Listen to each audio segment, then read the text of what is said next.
আমি এই বিয়ে কিছুতেই করতে পারবো না। মেয়েটাকে না দেখে আমি কি করে বিয়ে করব? আমারও তো পছন্দের ব্যাপার স্যাপার আছে নাকি? মা বলল, তা আছে, কিন্তু মেয়েটি কোনো পুরুষের সাথে দেখা করতে পারবে না, সেটা বলে দিয়েছে। আর মেয়েটাকে তো আমি দেখেছি, ওকে আমার বেশ পছন্দ হয়েছে, তোর সাথে ওকে খুব মানাবে। আমি বললাম, কিন্তু আম্মু, মেয়েটির সাথে আমি কি করে চলবো বলো? মেয়েটি এখনো আদি যুগে পড়ে আছে, মেয়েটার মাঝে আমি আধুনিকতার কিছুই দেখতে পাচ্ছি না। আব্বু বলল, তোর কিছুই দেখা লাগবে না, আমি আর তোর আম্মু বলেছি তোর সাথে ওই মেয়েটারই বিয়ে হবে। রুমে প্রবেশ করেই কথাটা বলল আব্বু। আমি বললাম, কিন্তু আব্বু। কোনো কিন্তু নয়, যেখানে তোর আম্মু মেয়েটাকে দেখে পছন্দ করেছে সেখানে তো তোর কোনো কথাই থাকতে পারে না। আচ্ছা, তোর আম্মুর উপর কি তোর বিশ্বাস নেই? আমি বললাম, আব্বু তুমি কি যে বলো না, আম্মুর উপর আমার অগাধ বিশ্বাস আছে, আর আমি তো তোমাদের বিশ্বাসের উপর চলে এই পর্যন্ত এসেছি। তাহলে আর কি, এই বিশ্বাসটাও রাখ যে তোর আম্মু তোর ভালোর জন্যই মেয়েটাকে পছন্দ করেছে। আচ্ছা আব্বু আম্মু, তোমরা যেটা ভালো মনে করো সেটাই করো। মা বলল, বাবা তুই কি আমাদের উপর অসন্তুষ্ট হয়ে কথাটা বলেছিস? আম্মু তুমি যে কি বলো না, আমি কেন তোমাদের উপর অসন্তুষ্ট হব বলো? আমি জানি আমাদের ছেলে কখনো আমাদের উপর অসন্তুষ্ট হবে না। আচ্ছা তাহলে আর কি, আমরা আগামীকাল মেয়েদের বাড়িতে গিয়ে তোদের বিয়ের ব্যাপারে কথা বলে আসব। জবাবে আমি কিছু না বলে চুপ থাকলাম। তারপর আম্মু আব্বু আমার রুম থেকে বাহির হয়ে গেল। মাথায় কিছুই নিতে পারছি না, তাই বিছানায় গা এলিয়ে দিলাম। কি আর বলবো আপনাদের, এমন একটা মেয়ের সাথে আমার বিয়ে ঠিক হয়েছে। হয়েছে বলতে কি, আমার আব্বু আম্মু আমি শহরে থাকা অবস্থায় মেয়ের বাড়িতে গিয়ে সব ঠিক করে এসেছে। এতদিন শুধু আমার আসার অপেক্ষা ছিল। তা যাই হোক, যে মেয়ের সাথে আমার বিয়ে ঠিক হয়েছে সে মেয়ের ব্যাপারে আমি আম্মুর কাছ থেকে জানতে চাইলে আব্বু বলে, মেয়েটা নাকি সব দিক থেকে পর্দাশীল, মেয়েটা সহজে নাকি কারোর সাথে দেখা করে না, আর করতে চায়ও না, আর আমি রাজি থাকলে নাকি শীঘ্রই আমার সাথে তার বিয়ে হবে। আমার পরিচয়টা দিয়ে নেই, আমি মোহাম্মদ নীল চৌধুরী, মা বাবার একমাত্র সন্তান। পড়ালেখা শেষ করে একটি সরকারি চাকরি করি, আর সে চাকরির সূত্রে আমি শহরে থাকি, আর আব্বু আম্মু গ্রামে থাকে। আপাতত পরিচয় পর্ব এতটুকুই থাক। ওহো, আপনাদের তো বলতেই ভুলে গেছি, আসলে আমার সাথে যার বিয়ে ঠিক হয়েছে তার নাম জান্নাতুল মাওয়া রাহি। সে আমাদের পাশের গ্রামে থাকে। যাই হোক, আমি আর শুয়ে না থেকে বিছানা ছেড়ে উঠে রাতের খাওয়া দাওয়া শেষ করে আবার রুমে এসে শুয়ে পড়ি। পরের দিন সকালে আম্মু বলল, রাকিব নাস্তা সেরে তাড়াতাড়ি রেডি হয়ে নে। কেন আম্মু? কেন আবার? এখন আমরা ওদের মানে জান্নাতদের বাড়ির উদ্দেশ্যে বাইর হব। ও, তো আমার কাছে কি? তোর কাছে কি মানে? তুই না গেলে কেমন হবে বল? আচ্ছা ঠিক আছে, তোমরা রেডি হয়ে নাও। তারপর নাস্তা শেষ করে আমি রেডি হয়ে নিলাম। এরপর আমি আব্বু মিলে রওনা দিলাম জান্নাতদের বাড়ির উদ্দেশ্যে।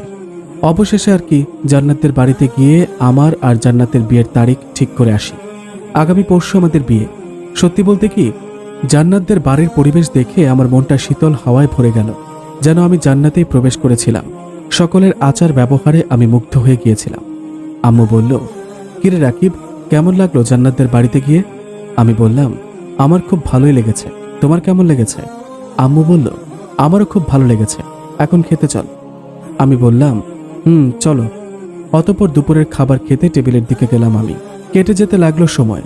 অবশেষে আর কি, অপেক্ষার প্রহর শেষ করে উপস্থিত হলো আমার বিয়ের দিনটা।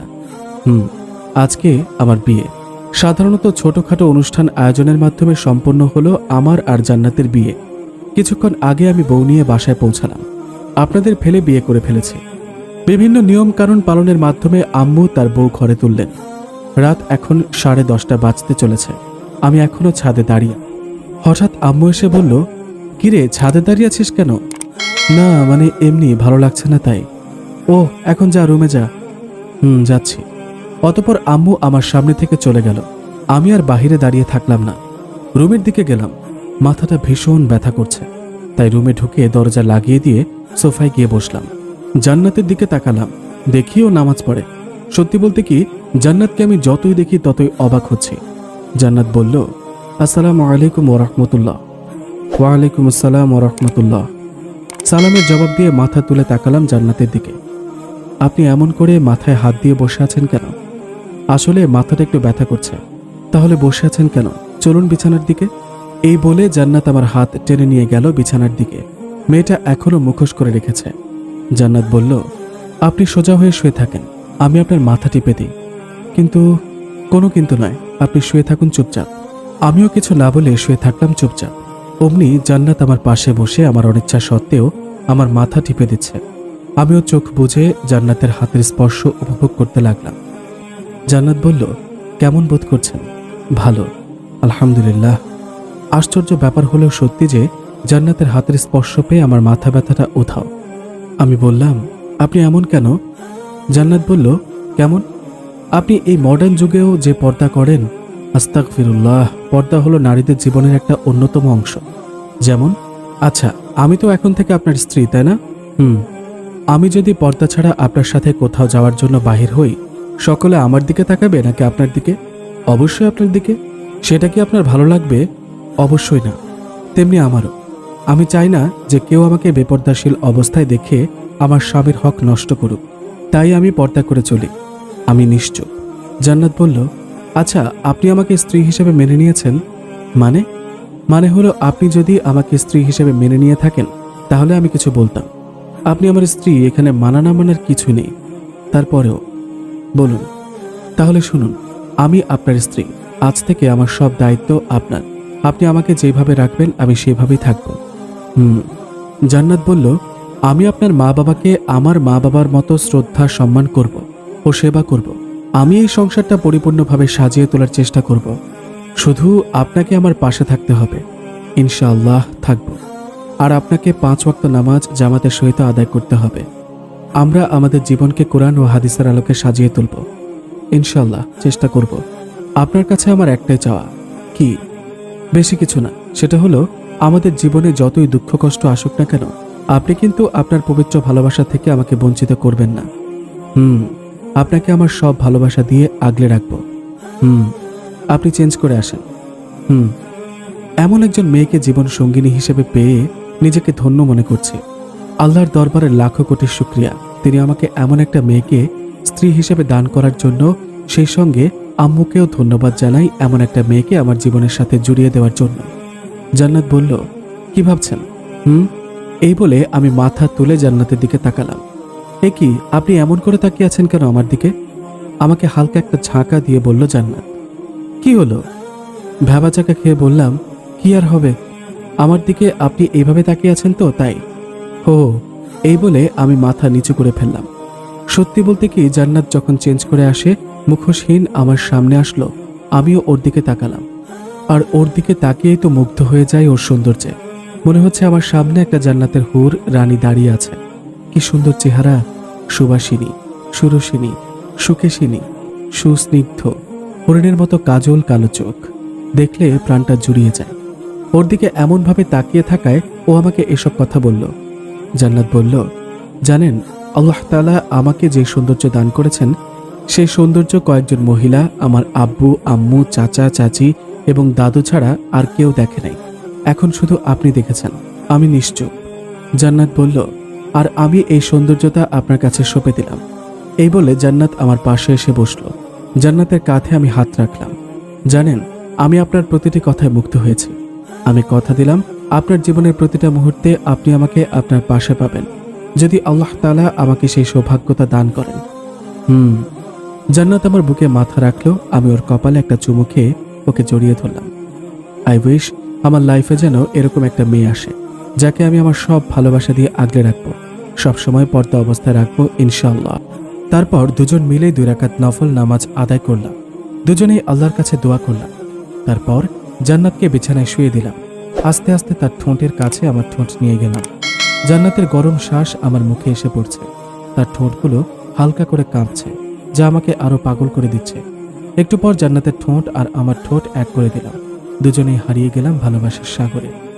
পরের দিন সকালে জান্নাত বলল, এই ওঠো, নামাজ পড়তে যাও। আর একটু ঘুমাতে দাও না। আর একটু ঘুমালে জামাত শেষ হয়ে যাবে। এখন উঠে ফ্রেশ হয়ে মসজিদে যাও। আচ্ছা উঠবো, আগে একটা ইয়ে দাও। ইয়ে মানে কি? পাপ্পি। পারবো না। তাহলে উঠবো না। আচ্ছা দাঁড়াও, দিচ্ছি। জান্নাত আমার কাছে আসলো এবং আমার কপালে আলতো করে একটা পাপ্পি দিল।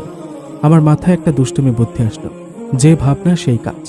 জান্নাত যখন পাপ্পি দিয়ে উঠে যাচ্ছে, তখন আমি তাকে টান মেরে বুকের মাঝে নিয়ে আসলাম। এই ছাড়ো, এখন নামাজ পড়তে হবে।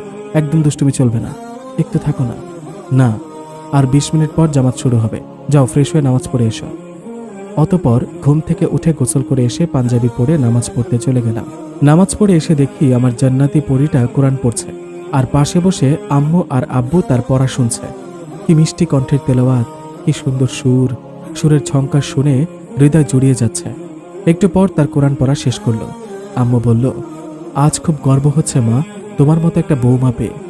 জান্নাত বলল, শুক্রিয়া, দোয়া করবেন মা, আপনার সংসারটা যেন সুন্দর করে কোরআন হাদিস দিয়ে সাজাতে পারি।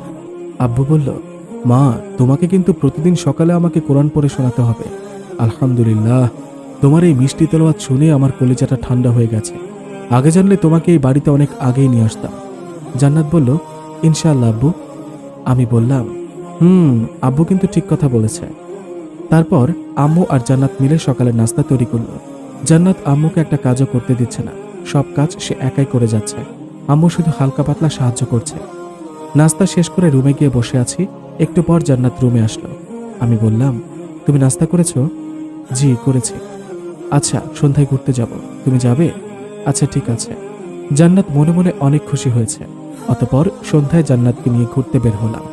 জান্নাত কালো একটা বোরকা পরেছে, সারা শরীর বোরকা দিয়ে ঢেকে ফেলেছে। হাতে কালো মোজা এবং পায়ে কালো মোজা পরেছে। দেখে মনে হচ্ছে জান্নাত থেকে আল্লাহ আমার জন্য জান্নাতি পরি পাঠিয়েছেন। তারপর দুজন মিলে একসাথে নদীর পাড়ে হাঁটছি। খুব সুন্দর একটা পরিবেশ তৈরি হয়েছে। সারাদিনের ক্লান্ত সূর্যি মামা রক্তিম বর্ণ ধারণ করে তার নিজ গন্তব্যে ফিরে যাওয়ার সিদ্ধান্ত নিয়েছে। গাছপালার কারণে সে আমাদের থেকে আড়াল হয়ে আছে। নদীর ধারের কোমল হাওয়া প্রাণ জুড়িয়ে দিচ্ছে। মুক্ত আকাশের নিচে নদীর ধারে একটি জুটি একসাথে হাঁটছে।